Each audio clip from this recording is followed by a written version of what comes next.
반드시 실패하는 전도와 율법, 신비주의라는 제목으로 말씀을 증가하고자 합니다. 성도 여러분, 한 주간 잘 지내셨습니까? 아멘. 요새 그 방에서 바깥으로 나가는 것도 좀 힘드시죠? 그러나 우리 육신적으로도 조심할 건 조심하고 또 예방할 건 예방해야 됩니다.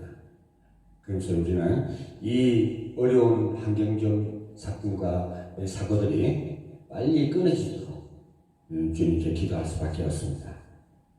우리의 믿음의 성도들도 위기가 올 때마다, 재앙이 올 때마다 한 사람이라도 올바르게 기도했습니다. 기도할 때 하나님 그 재앙이 끊어지고 또 어떤 자세를 했냐? 회개하는 마음으로, 애통해하는 마음으로 정말 가슴을 치면서 인본주의에 잡혀서 무지함을 보였던 그 지도를 또 하나님 백성들도 해결했습니다. 오늘날 이 근본적인 문제가 어디서 왔는가를 여러분들이 잘 아시고 우리는 그 부분에 대해서 해결하고 기도할 수밖에 없습니다. 여러분, 율법주의에는 많은 장점들이 있습니다. 뿐만 아니라 모든 종교도 마찬가지로 인간적인 입장에서 보면 좋은 말들이 참 많이 있습니다. 선택된 민족 사상 누가 가졌습니까?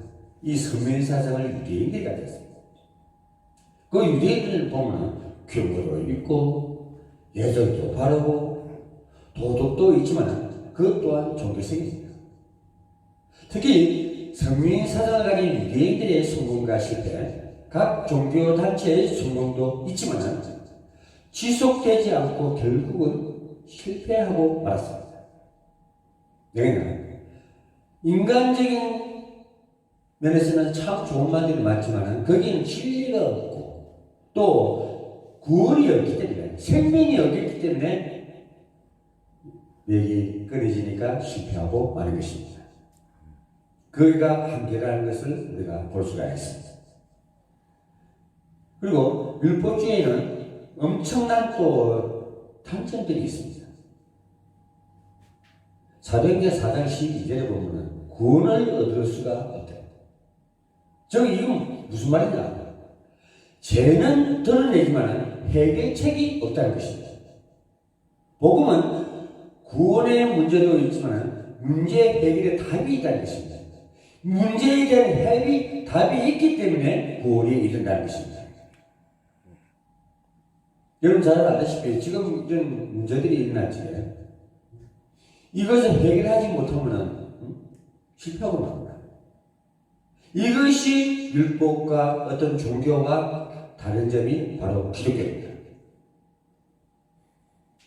그렇기 때문에 영적 문제가 오게 되면 해결할 수가 없고 완전히 불가능합니다. 창세기 3장에 보면 근본 문제 해결이 안 됐습니다. 선악과 사건을 위해서 그 근본 문제가 안 되고 원죄가 계속 지속되고 지금까지 오고 있습니다. 이 원죄는 오직 예수 그리스도가 다시 오셔서 해결할 문제입니다.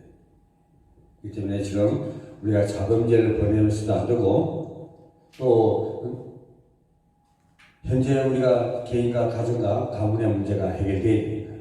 아무리 예수 그리스도가 과거, 현재, 미래 문제를 해결했다 하더라도 현재 우리가 어떻게 하나님을 영접하고 현재 어떻게 우리가 하나님을 위해서 살아주고 미래의 중요에 따라서 개인과 가정과 가문의 문제가 해결될 줄로 믿습니다.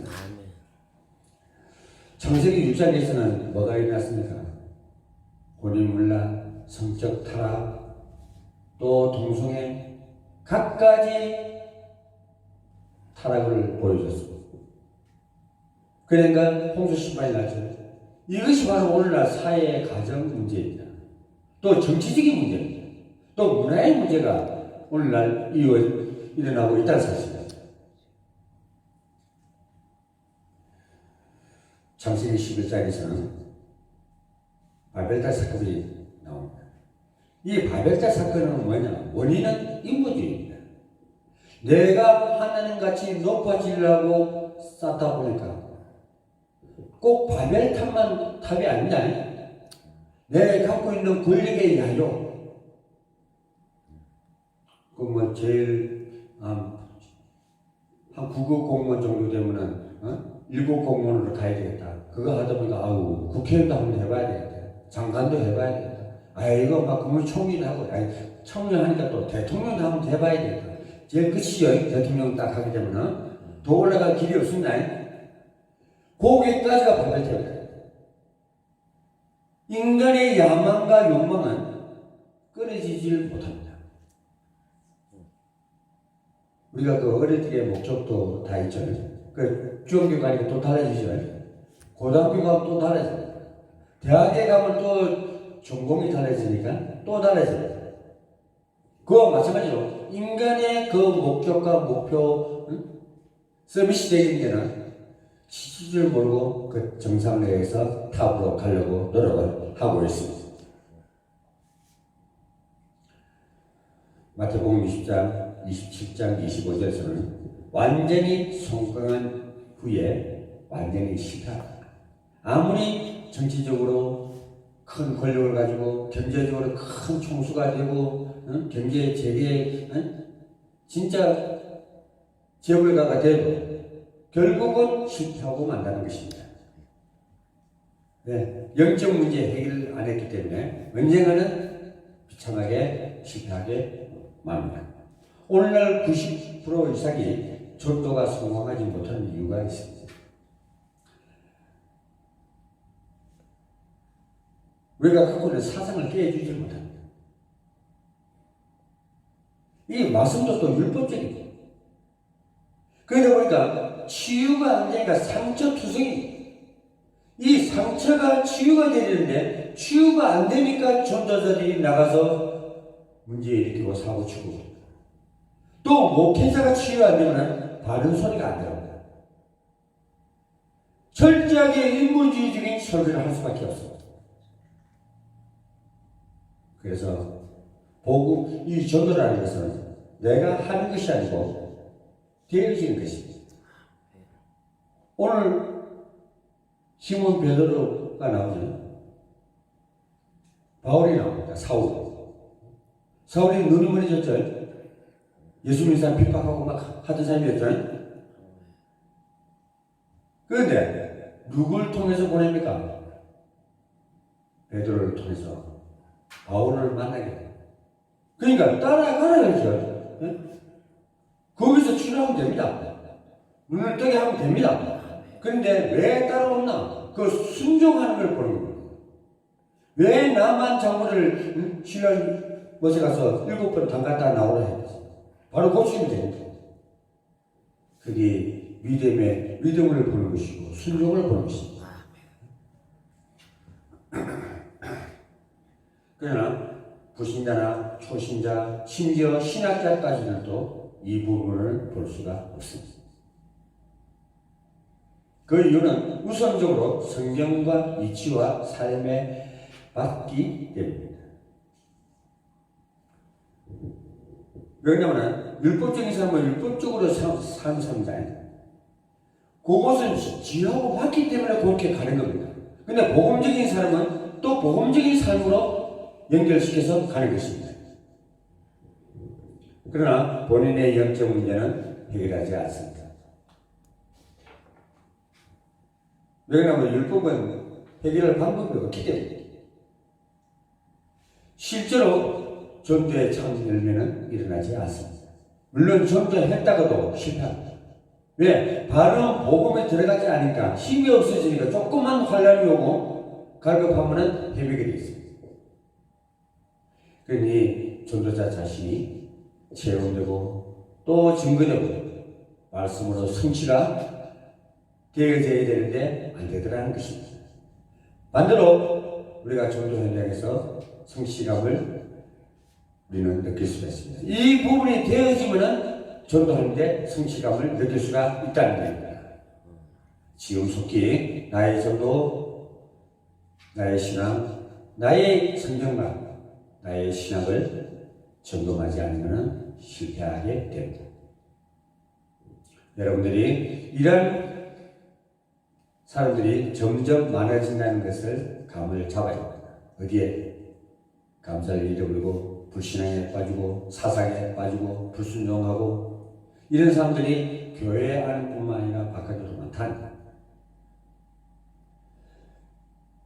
만약에 중직자들이 감을 못 잡으면 교회에서 일어나는 일들을 거의 이해를 못하게 됩니다. 탁월한 게 이런 것입니다. 그래서 체질이 바뀌라 하고 잘못된 뿌리를 냈으면 뿌리를 바꾸라 합니다. 갈아서 뿌리를 다시 살아나게 만들어야 돼요. 이것이 우리가 제정신으로 듣는 것이 아니면 완전히 그 잘못된 것이 각인됩니다. 각인되면 어떻게 되냐? 뿌리를 내야 그 잘못된 것이 계속 땅속 깊이까지 뿌리를 내야 돼요. 그럼 우리 체질도 돌덩이같이 굳어버린다. 그래서 우리는 올바른 복음으로 가기시키고 뿌리를 내서 체질을 변화시키고 이제 온전히 복음적인 방향으로 가야 된다는 사실입니다. 이것과 관계가 없겠지만 한 예를 들겠습니다. 동성애자 유혹받아서가 아니라 타고난 것입니다. 여자가 남자를 보며 좋아해야지 남자가 남자를 보면서 좋아하는 건 아니잖아요. 말하자면 이것이 바로 영적 문제입니다. 자기 의지와 상관없이 이렇게 되어버린다는 것입니다.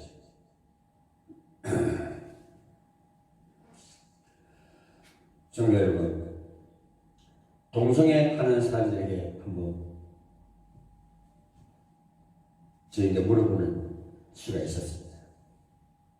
뭐라고 물어보면 얘가 너무 답답하니까 담대하게 질문했습니다.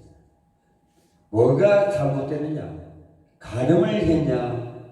남의 여자나 남자와 하는 게 간음이지. 내가 남자를 사랑하는 게 무슨 잘못이냐? 그러니까 이 사람 얘기는 완전히 이제 거꾸로 얘기하는 거야. 남자와 여자가 하는 거는 간음이고, 지는 남자가 남자를 하는 게 무슨 간음이냐 이렇게 얘기하는 거야. 여러분 잘 아시다시피 이 지나가는 강아지들도 지들끼리 연애 안 해줘요. 근데 하물며 사람이 있는 것은 뭐라고 얘기해야 됩니까? 짐승보다 나은지 못한지 잘 모르겠습니다. 생각은 여러분들이 하시기 바랍니다. 하나님의 순리에 맞지 않는 영리적이라고 할 수가 있습니다. 그것은 곧 영적 문제가 같습니다. 영적 문제는 하나님 떠나서 저주 재앙 속에 살아가다 결국 지옥 간다는 말입니다. 이게 무서운 말입니다. 하나님은 남자와 여자를 창조하시고 서로 사랑하라고 했습니다. 아담과 하와를 통해서 정상적으로 부부 관계를 맺으며 사랑하고 생육하고 번성하고 만물을 다스리려고 했는데 어느 순간에 이 시대에는 세상 사람들의 그 아름다운 모습을 그 가문의 배경이 뭔지도 모르고 그 가정의 환경이 어딘지도 모르고 개인이 갖고 있는 문제가 뭔지도 모르고 지네끼리 좋아서 만나서 살다가 성공하는 것보다 실패하는 것들이 더 많아진 것을 우리가 지금 보면서 알 수가 있습니다.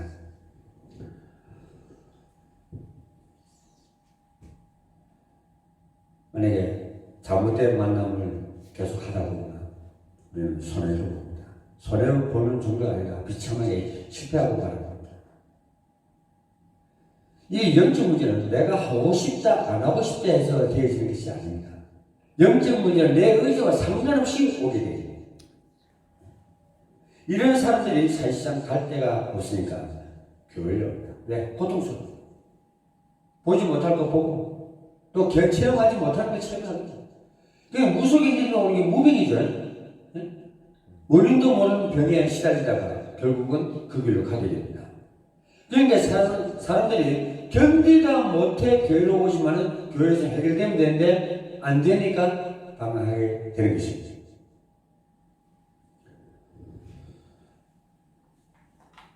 그 문제가 해결이 안 되는 사람들이 오다 보니까 지가 갖고 있는 길을 갖고 옵니다. 길을 가진 자, 무속인의 기질을 가진 자들이 교회로 오게 됩니다. 제가 더 얘기를 안 해도 성도 여러분 잘 아시죠? 근데 이 사람들인데 또 무슨 문제가 오느냐? 우울증이 오게 됩니다. 그리고 생각보다 교회 안에 우울증 가진 사람들이 많습니다. 뭔가 이런 데에 와서 해결을 하고 싶은데 해결이 안 되더라고요. 이런 쪽으로 쏠리는 것입니다. 제가 볼 때 교회는 21세기 신비주의 이쪽으로 큰 사람들이 일어나지 않겠냐 하고 싶습니다. 왜? 복음에 대한 답이 없으니까 이상한 신비주의에 빠져서 보고 듣고 예언하고 성경과 아무 상관없는 하나님과 상관없는 일들을 하는 것을 볼 수가 있고 또 앞으로도 계속 일어난다는 것입니다. 유럽교회는 문 닫기 시작했습니다. 복음이 떠나니까 교회가 무너지기 시작했습니다. 미국 교회도 문 닫기 시작했습니다. 그런데 신비주의 쪽으로는 아주 선회하고 있습니다. 아니 부흥을 하고 있어요. 왜? 금방금방 뭐가 일어날 것 같이 되니까 징조가 일어나니까. 무엇을 하기 전에 바르게 알고 있어야 된다는 것입니다. 우리가 성경을 바로 알고 복음이 뭔지 알고 믿어져야만이 흔들리지 않고 이런 신비주의에 빠지지 않습니다. 우리가 목사로서 또 장로로서 중직자로서 또 사명자 지도자로서 바르게만 알고 있어도 하나님이 우리를 기이 쓰신다고 저는 보고 있습니다. 이러한 환자들이 매우 많습니다. 무슨 환자들이요? 정신문제, 육신의 질병으로 원인 모를 질병으로 고생하는 자들이 너무나 많다는 것입니다. 복음이 없으니까 갈급합니다. 사람이 안 되는데 무슨 일로 인해서 갈급해질 수가 있습니다. 하나님을 향해서 갈급해진다기보다는 뭔가 해방받기 위한 갈급이었습니다. 나는 예수 잘 믿는데 왜 갈급한가? 그럼 답이 나오죠. 말씀 제대로 안 들었던 말씀을 잘못 전했던 둘 중에 하나입니다. 이러한 것이 우리가 이식뿌리 체질이 아주 사주팔자의 운명에 바뀌어버렸습니다. 아니 묶여버렸어요. 그걸 하나님께서 우리는 해방시키고 풀어주라는 거예요. 묶인 자를 풀어주고 속국된 자를 해방시키라는 것입니다. 뭐라 합니까? 하나님의 말씀의 능력 그 복음이 아니고는 이 율법에 묶인 자, 신비주의에 잡힌 자, 인문주의에 잡힌 자 해결할 수가 없다는 얘기예요.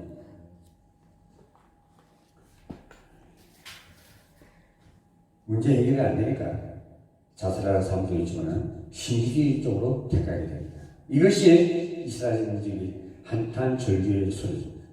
왜? 속국되고 노예되고 분단되고 나라가 없어지죠. 그래서 그 엄청난 고난을 당했어요. 오늘날 이것이 교훈이 되지를 않고 있습니다. 여러분, 내 자녀가 병이 들고 내가 병이 들었다면 아무것도 안 보입니다. 돈이 들어도 고쳐줍니다. 우리 잘 나는 병원에 있다면 접근합니다. 돈이 얼마나 들었나. 그러나 그것이 근본 원인이 아닌데 그 길로 가고 있습니다. 우리는 만남은 축복 저주의 만남이 있습니다. 축복의 만남이 있고 사람 잘못 만나서 저주의 만남이 있습니다. 교회에서 목사 잘못 만나면 아주 힘들었습니다. 정말 예수는 그리스도. 여러분 갈급하지 않게 방황하지 않게 하는 목회자를 만나면 참 행복.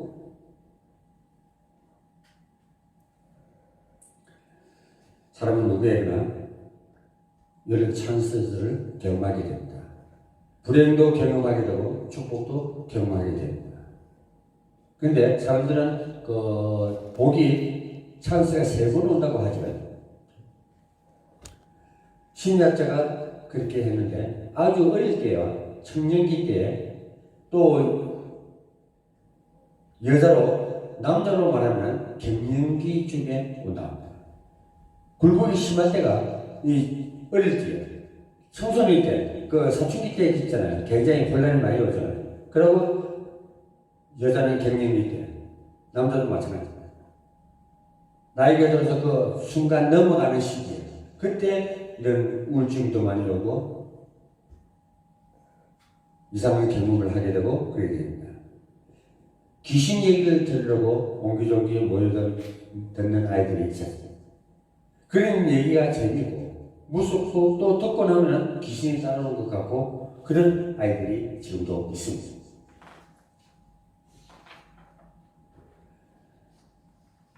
무속의 신을 받은 최고의 나이가 여자들 갱년기 됩니다. 그 앞뒤 청소년기를 넘어선 시기 누구에게나 이런 상황이 오게 되는데 만남에 따라 문제가 달라집니다. 오직 축복의 만남은 오직 예수 그리스도를 만나야만 참 축복이 있는 것입니다. 중직자 중에 아주 건전한데 실제 능력받은 사람이 이 얘기를 들으면 우리 교회는 잘 되는 교회구나 싶어집니다. 멀쩡한 사람이 넘어갑니다. 멀쩡한 사람이 더 위험하고 이상한 신비의 뒤로 가버립니다. 성도 여러분, 신비를 체험한 것은 틀린 것이 아닙니다. 하나님 자체가 신비입니다. 문제는 2가지가 있습니다. 신비주의에 빠지지 말라는 얘기입니다. 첫째는 종교적 체험. 영적 문제에 가진 사람들이 복음을 충분히 이해하지 못한 채 가진 체질 때문에 종교 체질입니다. 이 영적 문제는 체험으로 되는 것이 같으나 해결되지 않습니다. 막 방언을 하고 통변을 하고 예언도 하고 투시도 하고 한다 하지만은 내 문제가 해결되지 않고 완전히 복음으로 되어 있지 않으면 이상한 체험을 하게 된다는 것입니다. 그렇기 때문에 이 영적 문제를 체험한 것은 어떻게 되느냐 결과가 완전히 실패, 패배해버립니다.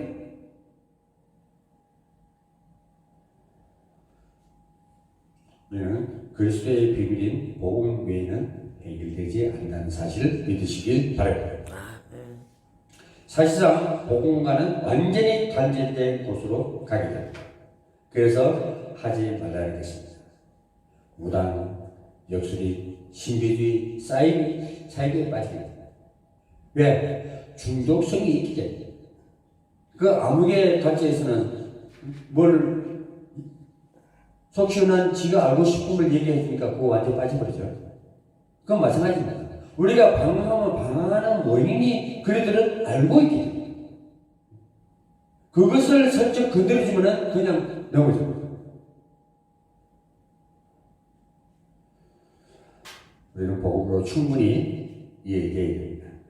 천천히 복음을 누리면서 하나씩 치유를 받아가야 할 것입니다. 한국과 세계에 일어나는 문제를 확인해 보시면 더욱더 잘 알게 될 것입니다.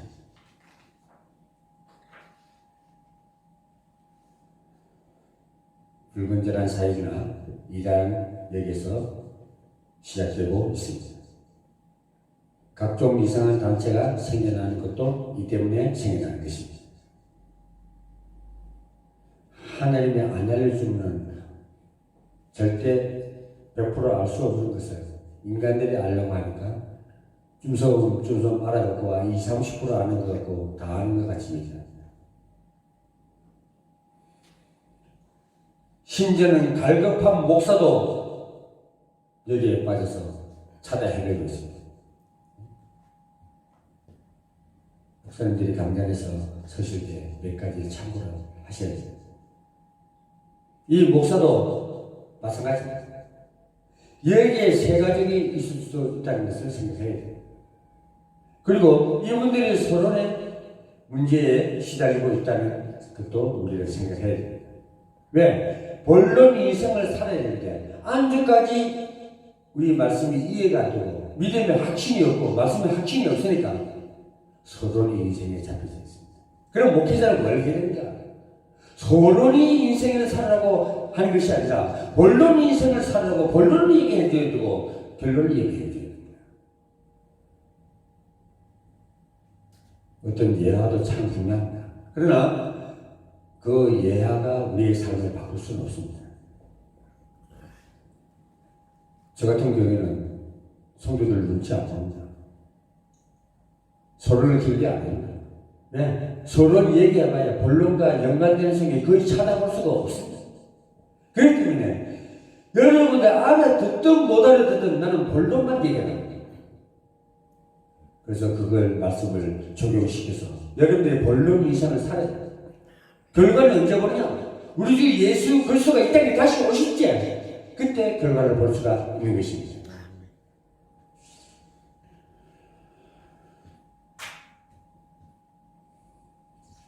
그리고 하나님은 여기에 답을 주시길 원하십니다. 어디에서? 성경 66권에서 성경적 역사를 보면서 우리에게 답을 주고 있습니다. 어디든지 복음을 강조되기를 원하고 계십니다. 율법주의로 증거하는 얘기 아니야. 인본주의로 하는 얘기 아니야. 지 마음대로 자유롭게 말하는 것이 아닙니다. 복음은 즉 예수 그리스도. 그리스도는 뭐냐? 선지자, 제사장, 왕 같은 신분으로 이 땅에 오셨습니다. 그리스도는 하나님 만나는 길이요. 제사장은 속죄함을 받는 길. 왕은 뭐냐? 이 세상 주관권자 사단의 권세를 깨뜨리고 승리하신 왕이십니다.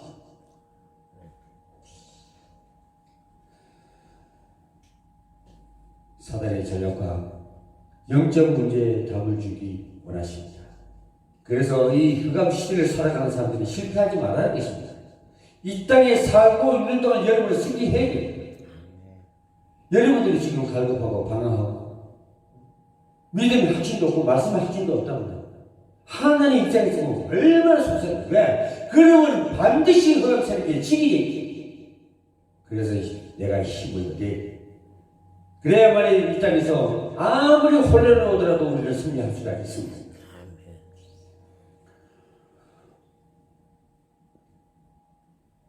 저 죽어가는 사람들에게 복음이 증거되는 삶을 강조하고 있습니다. 그래서 일단 우리는 복음을 이해해 점점 많이 생기고 있습니다.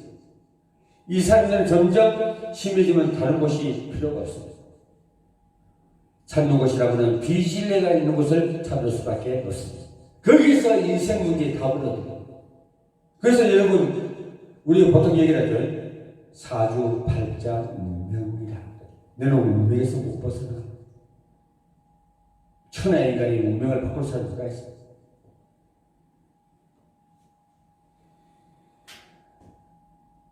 우리는 이 사람들을 살려내는 사람인데 또 영혼을 건져내야 할 책임이 바로 저와 여러분들에게 있다는 사실입니다. 상상외로 이 갈급한 것은 엘리트들 가운데 많이 있습니다. 그래서 장로님들이 매우 중요하고 중직자들이 매우 중요합니다. 이 사람들을 배려할 수 있어야 돼요. 왜 그러냐? 교회 안에는 각가지 문제를 가진 자들이 다 옵니다. 그 문제들을 이해하지 못하면 복음이 전개되지 못하고 또 그 당사도 체험하지도 못하게 됩니다. 이것을 해결하는 것이 바로 교회입니다. 이것을 해결하지 못한다면 이 땅에는 영적 문제가 자꾸 오게 돼서 네피림 시대, 흑암 시대가 돼서 사단의 전략이 그대로 말 그대로 성취되는 세상이 되어버립니다. 그럼 우리가 그 사단의 권세를 누가 어떻게 이렇게 되느냐? 승리하신 예수 그리스도의 그 승리로 우리는 예수 그리스도, 예수의 이름으로 말씀의 능력이 임하는 어떻게 그가 주 예수들은 다 떠날 줄로 믿습니다. 아멘. 오늘 새벽의 성도 여러분, 우한 바이러스에서 승리하시고 또 세상의 환경과 경제적 어려움에서 승리하시기를 우리 주 예수 그리스도의 이름으로 축원드립니다. 아멘. 자, 그럼 기도하겠습니다.